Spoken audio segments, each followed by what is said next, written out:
여기 한국의 김치가 영국을 뒤흔들고 있는데요. 여기저기서 김치를 담궈 먹는 인증샷이 계속되고 있습니다. 영국의 작은 마을에서 한국 김치에 푹 빠지게 된 오늘의 이야기 시작하겠습니다. 안녕하세요. 저는 햄프셔 주립 도서관에서 사서로 일하고 있는 엘리자베스입니다. 영국의 시골 마을에서 자란 저에게 한국은 늘 아득히 먼 나라였습니다. 우연히 도서관에 들어온 한국 관련 서적들을 정리하면서 한국이라는 나라를 조금씩 알게 됐죠. 특히 한국의 식문화와 발효 음식에 관한 책들이 많이 들어왔는데 그때만 해도 제가 이토록 깊이 한국 문화에 빠져들게 될 줄은 상상도 못했어요. 문제는 작년 겨울부터 시작됐습니다. 처음에는 단순한 감기 기운이라고 생각했지만 증상은 걷잡을 수 없이 악화되어 갔어요. 체중이 한 달 새 오키고 2달 뒤에는 8kg까지 급격히 떨어졌고 도서관 계단을 오르는 것조차 숨이 가빠올 정도로 기력이 바닥났습니다. 아침에 일어날 때면 온몸의 관절이 쑤시고 머리가 멍했죠. 예전처럼 책 한 권을 들고 서 있는 것조차 힘들어서 도서관 구석에서 잠깐씩 쉬어가며 일해야 했습니다. 점심시간이면 차 한 잔 마실 기운도 없어 그대로 의자에 기대어 눈을 감았어요. 동료들은 제가 걱정되는지 병가를 쓰라고 권했지만 원인도 모르는 상태에서 쉰다고 해결될 문제가 아니었습니다. 거울 속 제 모습은 날이 갈수록 초췌해져 갔고 볼살이 쑥 들어가며 얼굴은 점점 헬쑥해졌어요. 매일 아침 옷을 갈아입을 때마다 느껴지는 갈비뼈의 굴곡이 제 상태를 적나라하게 보여줬습니다. 의사를 찾아갔지만 뚜렷한 원인을 찾지 못했어요. 혈액검사, MRI 등 온갖 검사를 받았지만 결과는 모두 정상이었죠. 하지만 제 몸은 분명 뭔가 잘못되어 가고 있었습니다. 한 달 만에 5kg가 빠졌고 점심시간에는 도서관 구석에서 쪽잠을 자야 할 만큼 기력이 떨어졌어요. 건강보조식품을 먹어봤지만 효과는 미미했습니다. 유기농 채소 주스, 프로바이오틱스, 종합 비타민. 시중에 있는 건강식품은 거의 다 시도해봤지만 별다른 변화가 없었죠. 그러던 어느 날 도서관 정리를 하다가 우연히 발견한 한국의 발효 음식 다큐멘터리가 제 인생을 바꿔놓았어요. 화면 속 한국의 할머니들은 수백 년간 이어져 온 방식으로 김치를 담그고 있었고 그들의 건강한 모습에서 무언가 희망을 발견했습니다. 다큐멘터리에서 가장 인상적이었던 건 100세가 넘은 할머니의 모습이었어요. 허리도 꼿꼿하고 눈빛도 맑았죠. 마을 사람들과 함께 김치를 담그며 웃음꽃을 피우는 모습은 제가 상상했던 100세 노인의 모습과는 전혀 달랐습니다. 더욱 놀라웠던 건 그 마을 사람들 대부분이 80세가 넘었다는 사실이었어요. 하지만 모두가 건강했고 활기찼죠. 카메라는 그들의 일상을 담았습니다. 매일 아침 일찍 일어나 텃밭을 가꾸고 이웃들과 김치를 나누며 손자 손녀들과 장난치는 모습까지. 그들의 식탁에는 늘 김치가 있었고 매 끼니 한 조각씩 꼭 먹는다고 했어요. 마치 서양인들이 매일 사과를 먹듯이 말이죠. 특히 눈길을 끈 건 김치의 유산균이었어요. 서양의 발효식품과는 차원이 다른 수준의 유산균이 김치에 있다는 설명을 듣고 저는 즉시 검색을 시작했습니다. 점점 더 많은 과학적 연구 결과들을 발견할수록 김치에 대한 제 호기심은 커져갔죠. 김치를 직접 만들어 보기로 결심한 후 가장 먼저 부딪힌 벽은 재료 구하기였습니다. 햄프셔의 작은 마을에서 배추와 고춧가루를 구한다는 건 거의 불가능에 가까웠어요. 로컬 마트를 몇 군데 돌아봤지만 중국 채소와 태국 고추 정도가 전부였죠. 결국 런던의 한인마트를 찾아가기로 했습니다. 기차를 타고 2시간을 달려 뉴몰든의 한인마트에 도착했는데 처음 보는 한국 식재료들이 가득했어요. 한글로 적힌 포장지들 사이에서 한참을 헤매다가 용기를 내어 계산대의 한국인 직원에게 말을 걸었습니다. 배추김치 만들려면 어떤 재료가 필요할까요? 그녀는 친절하게 장바구니를 들고 매장을 돌며 필요한 재료들을 하나하나 설명해 주었습니다. 배추, 고춧가루, 새우젓, 마늘, 생강. 처음 듣는 재료들이 하나둘 장바구니에 담겼어요. 특히 새우젓이라는 재료는 생소했지만 김치의 감칠맛을 내는 핵심이라는 설명에 망설임 없이 구매했습니다. 집으로 돌아와 유튜브 영상을 보며 첫 김치 담그기에 도전했어요. 하지만 결과는 처참했습니다. 배추 절이기부터 실패했죠. 소금을 너무 적게 넣은 탓에 배추는 질겨졌고 양념은 묽어서 흐물흐물했어요. 게다가 고춧가루를 과하게 넣는 바람에 너무 매워서 한 입 먹고 포기해야 했습니다. 두 번째 시도는 배추를 너무 오래 절이는 실수를 했고, 세 번째는 양념을 너무 많이 만들어 냉장고 선반을 전부 차지해버렸어요. 매번 실패할 때마다 런던까지 재료를 사러 가야 한다는 게 가장 큰 걱정이었습니다. 하지만 포기할 수는 없었어요. 건강이 나빠지면서 느꼈던 무력감과 두려움이 저를 다시 일으켜 세웠습니다. 인터넷에서 찾은 한국 할머니들의 김치 담그기 영상을 수십 번 반복해서 보며 노하우를 습득했죠. 특히 도움이 된 건 한 한국 가정의 김치 담그기 영상이었어요. 어린 딸에게 김치 담그는 법을 가르치는 모습이 담긴 영상이었는데 마치 제 옆에서 하나하나 설명해 주는 것 같았습니다. 저녁마다 퇴근 후 그 영상을 보며 메모를 했고 실패한 부분들을 하나씩 고쳐나갔어요. 네 번째 도전 끝에 마침내 성공한 김치는 제 예상을 뛰어넘는 맛이었습니다. 아삭한 식감과 복합적인 맛이 조화를 이루었고 무엇보다 적당한 매운맛이 식욕을 자극했어요. 처음으로 만든 김치라고 믿기지 않을 만큼 맛있었죠. 첫 주는 조심스럽게 하루 한 조각씩 먹기 시작했습니다. 속이 더부룩하진 않을까 걱정했지만 오히려 소화가 잘 되는 느낌이었어요. 2주차부터는 양을 조금씩 늘려갔고 한 달이 지날 무렵엔 맵기 김치를 찾게 됐습니다. 변화는 서서히 찾아왔어요. 처음엔 아침에 일어날 때 느끼던 몸의 무거움이 사라졌습니다. 더 이상 알람을 3번씩 맞출 필요가 없었죠. 그 다음엔 피부가 맑아지기 시작했어요. 거울 속 핏기 없던 얼굴에 생기가 돌았고 푸석했던 피부도 촉촉해졌습니다. 가장 극적인 변화는 체중이었어요. 3개월 만에 잃어버렸던 체중이 천천히 회복되기 시작했습니다. 근육량도 조금씩 늘어나 더 이상 계단을 오르내릴 때 다리가 후들거리지 않았어요. 도서관에서 무거운 책을 옮길 때도 예전처럼 자신감이 생겼죠. 동료 사서인 사라가 제일 먼저 변화를 알아챘습니다. 엘리, 요즘 피부가 좋아 보여. 새로운 화장품이라도 썼니? 그녀의 말에 김치 이야기를 했더니 의외로 큰 관심을 보였어요. 다음 날 사라를 위해 작은 밀폐 용기에 김치를 담아갔습니다. 입소문은 빠르게 퍼졌어요. 사라가 김치를 맛본 후 다른 동료들에게 이야기했고 곧 도서관 직원들 사이에서 제 김치가 화제가 됐습니다. 일주일에 한 번씩 김치를 나눠주기 시작했고 점심시간이면 자연스럽게 김치 시식회가 열렸죠. 특히 도서관 경비원 톰은 제 단골 김치 고객이 됐어요. 위장 문제로 고생하던 그는 김치를 먹기 시작한 후 속이 편해졌다며 매주 금요일이면 어김없이 빈통을 들고 찾아왔습니다. 한 달에 한 번 하던 김치 담그기가 이제는 일주일에 한 번으로 늘어났어요. 더 이상 런던까지 가지 않아도 됐죠. 근처 중국 마트 주인이 제 부탁으로 배추와 물을 주문해주기 시작했거든요. 때론 실수로 다른 채소가 오기도 했지만 그럴 때마다 새로운 레시피를 시도해 볼 수 있었습니다. 도서관에서도 변화가 생겼어요. 한국 관련 서적과 요리책을 찾는 사람들이 늘어나면서 새로운 섹션을 만들어야 했습니다. 발효 음식과 건강에 관한 코너도 함께 꾸몄죠. 책을 정리하면서 발견한 흥미로운 사실들은 김치 레시피에 적용해보곤 했어요.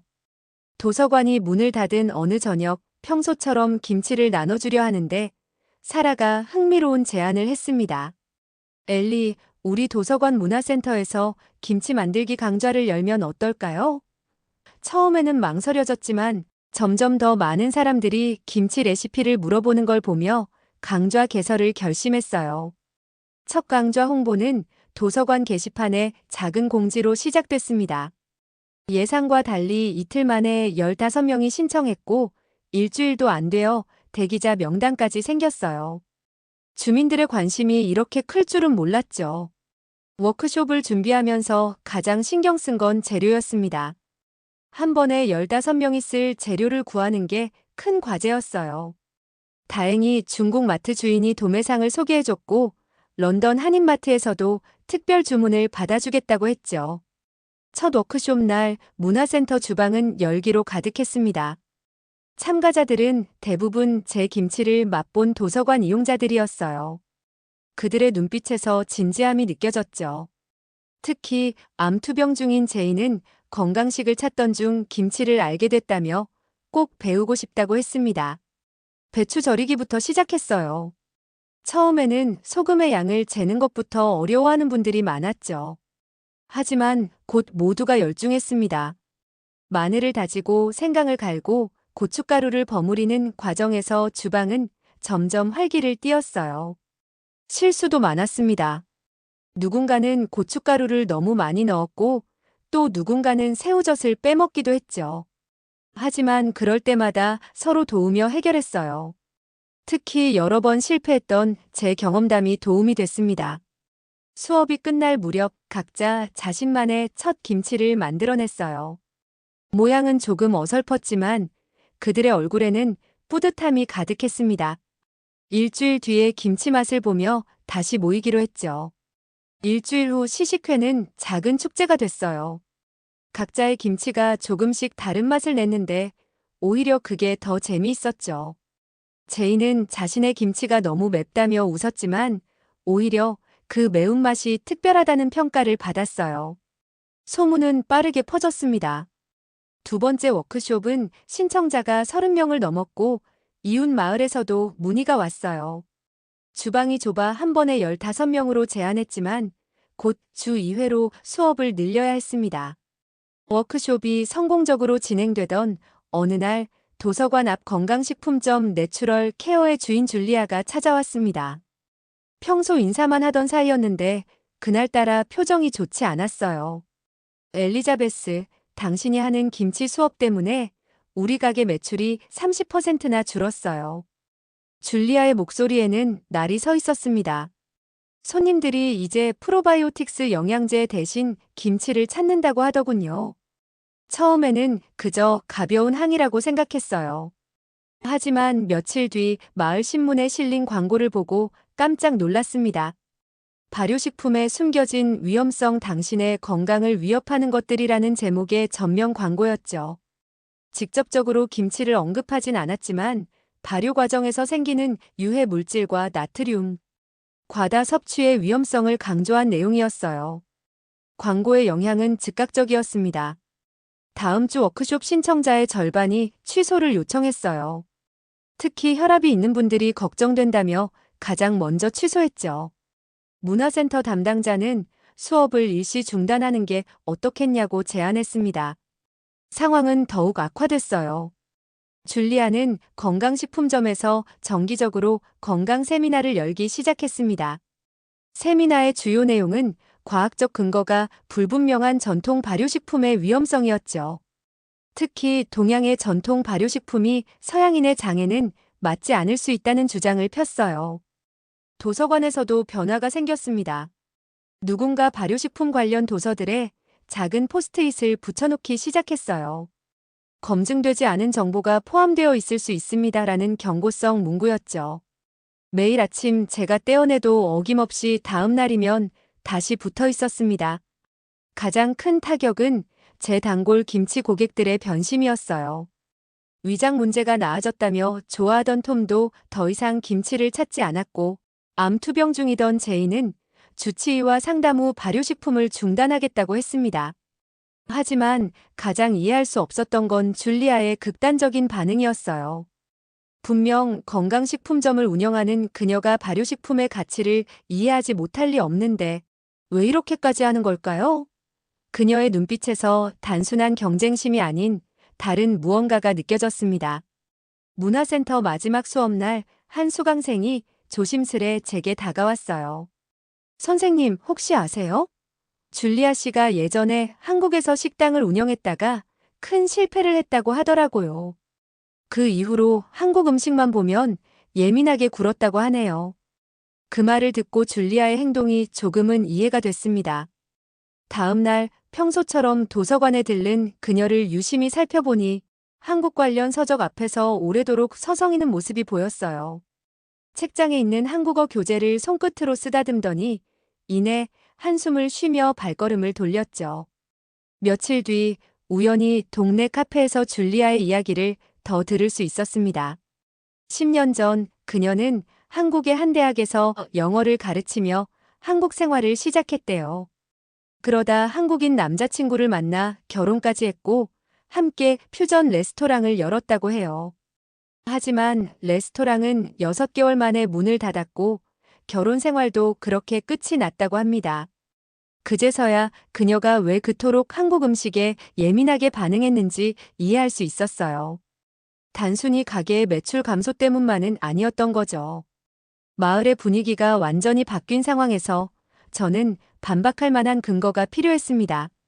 도서관의 의학 데이터베이스를 뒤지기 시작했고 김치와 관련된 연구 논문들을 찾아보기 시작했어요.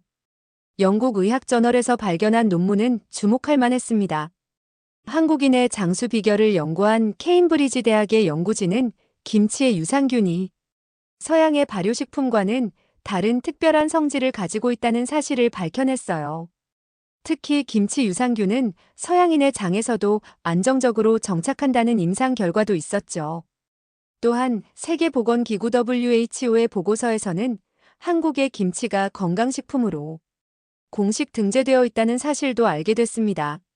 전 세계 각국의 발효식품을 분석한 결과 김치는 가장 적은 칼로리로 최대의 영양을 전달하는 완벽한 발효식품으로 인정받았더군요.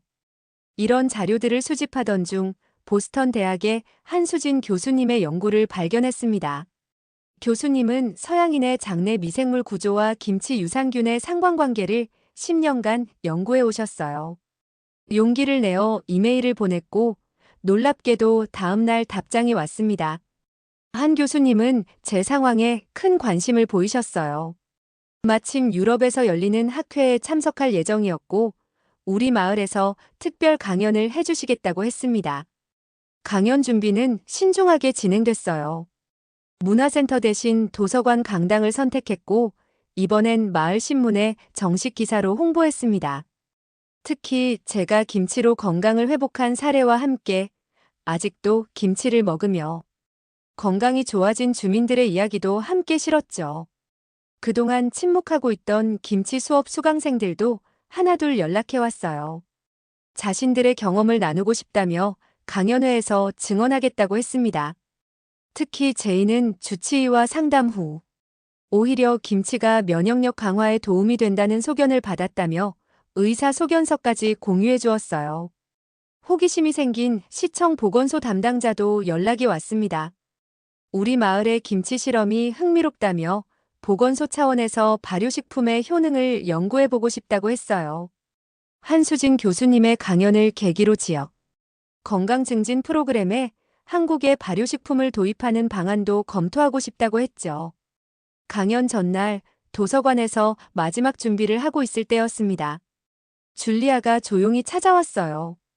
내일 강연. 나도 참석해도 될까요? 그녀의 목소리에는 더 이상 날이 서 있지 않았습니다. 한수진 교수의 강연 당일 도서관 강당은 예상보다 훨씬 많은 사람들로 채워졌습니다. 맨 앞줄에는 시청 보건소 관계자들이 앉았고 뒷자리에는 얼마 전까지 김치를 두려워하던 주민들이 자리했어요. 구석자리에 조용히 앉아있는 줄리아도 보였습니다. 강연은 예상과 달리 김치의 과학적 효능보다 더 흥미로운 방향으로 흘러갔어요. 한 교수는 서양의 장내 미생물과 한국의 발효 음식 사이의 관계를 설명하다가 문득 자신의 이야기를 꺼냈습니다. 제가 미국 유학 시절에 겪은 이야기를 들려드리고 싶네요. 당시 저는 한국 식당에서 아르바이트를 했는데 미국인 단골 손님이 있었어요. 그는 위암 투병 중이었고 항암 치료로 입맛을 완전히 잃은 상태였죠. 어느 날 우연히 김치를 맛본 후 그의 식욕이 돌아오기 시작했습니다. 청중들 사이에서 작은 탄성이 흘러나왔어요. 특히 암투병 중인 제인의 눈빛이 달라지는 게 보였습니다. 강연이 절정에 달했을 때 뜻밖의 순간이 찾아왔어요. 줄리아가 조용히 자리에서 일어나더니 떨리는 목소리로 이야기를 시작했습니다. 저도 고백할 게 있습니다. 강당이 순식간에 조용해졌어요. 줄리아는 자신의 과거 이야기를 꺼냈습니다. 한국에서 레스토랑을 운영했던 일, 그리고 실패 후 겪었던 트라우마까지. 특히 김치를 담그다가 발생한 대형 식중독 사고가 그녀를 완전히 무너뜨렸다고 했죠. 그때 이후로 한국 음식, 특히 발효 음식만 보면 가슴이 떨렸어요. 하지만 오늘 교수님의 말씀을 들으니 제가 얼마나 잘못된 방식으로 김치를 만들었는지 알겠어요. 과학적 지식도 전통의 지혜도 없이 섣부르게 시작했던 거죠. 한수진 교수는 따뜻한 미소와 함께 줄리아에게 다가갔습니다. 발효는 과학이자 예술이에요. 실패해도 괜찮습니다. 다만 그 실패를 통해 배우는 게 중요하죠. 그 순간 강당 분위기가 완전히 바뀌었어요. 여러 주민들이 줄리아에게 다가가 위로의 말을 건넸고 제인은 그녀를 꼭 안아주었습니다. 강연이 끝난 후 줄리아는 저를 찾아왔어요. 엘리자베스, 이제야 말씀드릴 수 있네요. 사실 당신이 만든 김치의 맛, 제가 한국에서 처음 먹었던 그 맛과 똑같았어요. 그래서 더 두려웠나 봐요. 줄리아의 고백 후 우리는 도서관 카페에서 오랜 이야기를 나눴습니다. 그녀는 한국에서의 추억을 하나하나 꺼내놓았어요. 서울의 작은 골목에서 처음 맛본 김치 이야기, 시어머니에게 배운 요리 비법, 그리고 실패 후의 아픔까지. 시간이 흐르며 그녀의 표정이 점점 밝아지는 게 보였습니다. 특히 인상 깊었던 건 그녀가 간직하고 있던 낡은 레시피 노트였어요. 한글과 영어가 뒤섞인 그 노트에는 김치 담그는 법이 상세히 적혀 있었죠. 마지막 장에는 우리 가게의 시그니처 메뉴가 될 거야라는 메모도 있었습니다. 다음 날 아침 줄리아는 도서관의 한 상자를 들고 왔어요. 10년 동안 창고에 묵혀두었던 김치 항아리였습니다. 먼지를 털어내니 항아리의 푸른빛이 고스란히 살아났죠. 그녀는 이제 새로운 시작을 하고 싶다고 했습니다. 줄리아와의 화해 이후 그녀의 건강식품점 내처럴 케어는 새로운 변화를 맞이했습니다. 기존의 프로바이오틱스 제품 대신 진열대 한 켠에 김치 전용 냉장고가 자리 잡았어요. 가게 한쪽에서는 저염 김치 개발이 시작됐습니다. 줄리아는 자신의 영양학 지식을 활용해 혈압이 있는 고객들을 위한 특별 레시피를 연구했죠. 해조류를 활용해 나트륨은 줄이고 미네랄은 보충하는 방식이었어요. 문화센터의 김치 워크숍도 새롭게 단장했습니다. 이제는 제가 혼자가 아닌 줄리아와 함께 수업을 진행하고 있어요. 그녀는 김치의 영양학적 가치를 전문적으로 설명하며 각자의 건강 상태에 맞는 레시피를 제안하고 있죠. 특히 호응이 좋았던 건 웰리스 김치 시리즈였습니다. 강황을 넣은 면역 강화 김치, 클로렐라를 첨가한 디톡스 김치 등 현대인의 건강 고민을 반영한 레시피들이었어요. 처음에는 실험적인 시도였지만 의외로 많은 분들이 좋아하셨죠. 마을의 분위기도 달라졌습니다. 이제는 길을 걷다가도 창문 너머로 양배추를 절이는 모습이 보이고 장보기 카트에 고춧가루가 당당히 자리 잡은 모습을 발견할 수 있어요.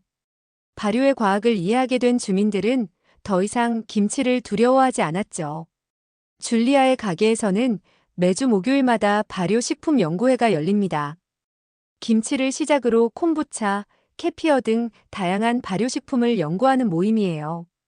특히 한국의 발효 문화를 배우려는 이들이 늘어나면서 장류 만들기에도 도전하고 있죠. 제인의 변화가 가장 인상적이었습니다. 항암 치료와 함께 김치를 꾸준히 섭취한 결과 그녀의 면역 수치가 크게 개선됐다고 해요. 주치의도 김치의 효과에 관심을 보이며 다른 환자들에게도 추천하고 있다고 합니다. 이제 우리 마을은 작은 발효 마을로 변모해가고 있어요. 매주 열리는 파머스 마켓에는 김치 코너가 생겼고 인근 농부들은 김치용 채소 재배를 시작했습니다. 특히 유기농 배추 농사를 시작한 톰 아저씨의 밭은 우리 마을의 새로운 명소가 됐죠. 톰 아저씨의 배추밭은 처음에 많은 우려를 샀습니다. 영국의 토질과 기후가 배추 농사에 적합하지 않다는 의견이 지배적이었어요. 하지만 톰 아저씨는 한국 농부들의 재배법을 연구했고 토질 개선을 위해 1년간 땅을 갈아엎기를 반복했습니다. 그의 헌신적인 노력 덕분에 지금은 고랭지 배추처럼 단단하고 시원한 배추가 자라고 있어요. 주말이면 인근 지역 사람들이 배추밭을 구경 오곤 합니다. 톰 아저씨는 방문객들에게 배추의 성장 과정을 열정적으로 설명하고 어떻게 하면 영국 날씨에서도 맛있는 배추를 기를 수 있는지 자신만의 노하우를 나누죠. 심지어 농업대학에서 연구 제안이 들어왔다는 소문도 있습니다. 햄프셔의 첫 김치 축제는 늦가을의 선선한 날씨와 함께 시작됐습니다. 도서관 앞 광장은 평소와 다른 모습이었어요. 하얀 천막들이 줄지어 서 있고 김장철을 맞아 각각의 부스마다 신선한 배추와 김치 향이 퍼져나왔죠. 축제의 타이밍은 완벽했습니다. 톰 아저씨의 배추가 수확철을 맞았고 쌀쌀한 날씨는 김치 담그기에 최적의 조건을 만들어줬어요. 영국의 가을 날씨가 한국의 김장 문화와 절묘하게 어우러지는 순간이었죠. 줄리아의 웰리스 김치 부스는 축제의 중심이 됐습니다. 건강식품점의 노하우를 살려 만든 특별한 레시피들이 관심을 끌었어요. 강황김치, 비트김치, 케일김치 등 현대적으로 재해석된 김치들이 방문객들의 시선을 사로잡았죠. 제인의 암 환자를 위한 저염 김치 부스도 큰 관심을 받았습니다. 그녀는 자신의 투병 경험을 바탕으로 환자들의 입맛에 맞는 김치를 개발했어요. 심지어 지역 병원에서 임상 연구를 제안받았다고 합니다. 톰 아저씨의 유기농 배추밭 투어도 인기가 높았어요. 그는 배추 농사를 시작한 지 6개월 만에 완전히 다른 사람이 됐습니다. 농사 이야기를 하는 그의 눈빛에는 자부심이 가득했죠. BBC 지역 방송국에서도 취재를 나왔어요. 영국 시골 마을의 특별한 변화라는 제목으로 우리 마을의 이야기가 전국에 소개됐습니다.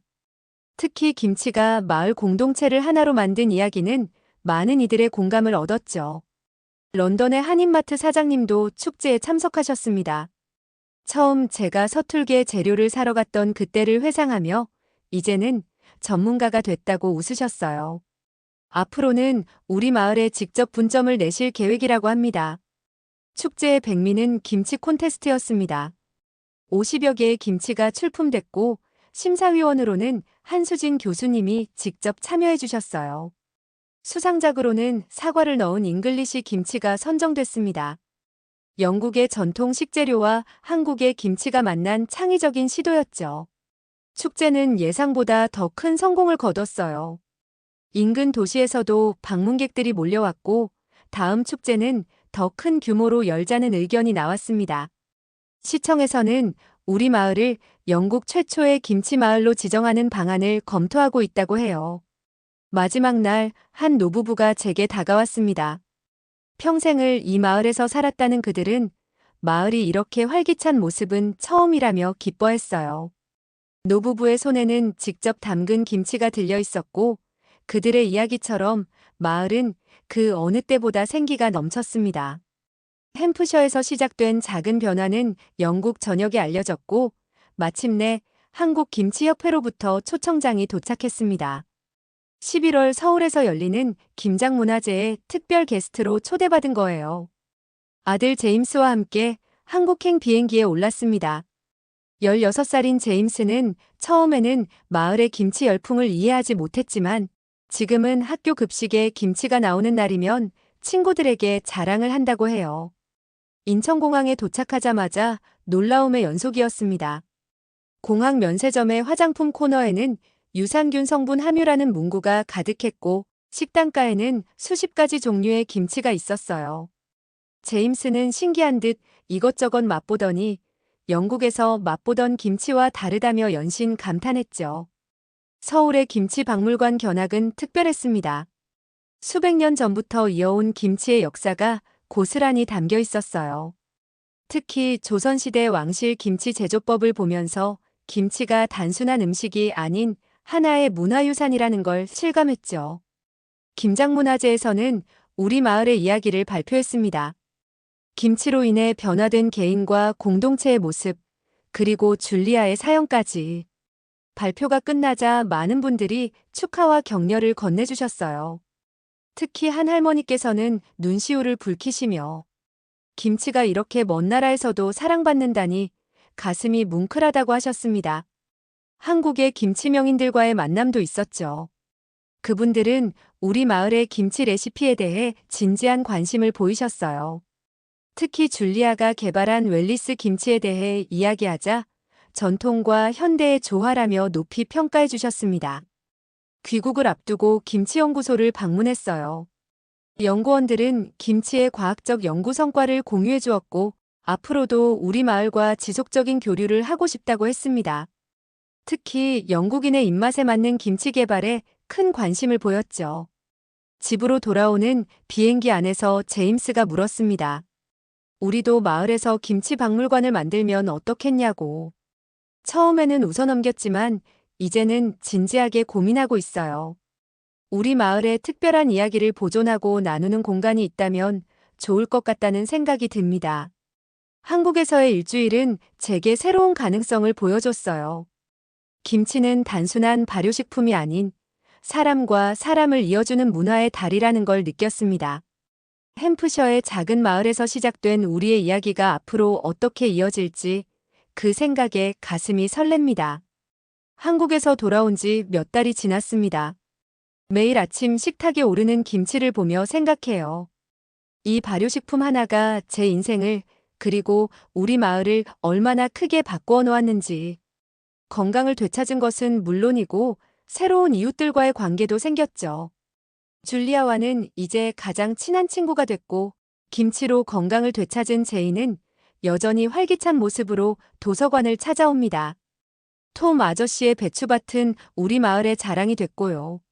무엇보다 가장 큰 선물은 마을 사람들의 달라진 모습이에요. 서로를 이해하고 배려하는 마음, 함께 나누는 기쁨을 배웠죠. 김치가 아니었다면 결코 알 수 없었을 이 특별한 경험을 선물해준 한국에 진심으로 감사드립니다. 이제는 김치가 우리의 일상이 됐어요. 아침을 깨우는 김치의 상큼한 향, 도서관에서 은은하게 풍기는 김치찌개 냄새, 그리고 이웃과 나누는 따뜻한 정. 이 모든 것이 제 인생에서 가장 행복한 순간들로 기억될 것 같습니다. 오늘의 사연 어떻게 들으셨나요? 이야기를 재밌게 들으셨다면 좋아요, 댓글 꼭 부탁드립니다.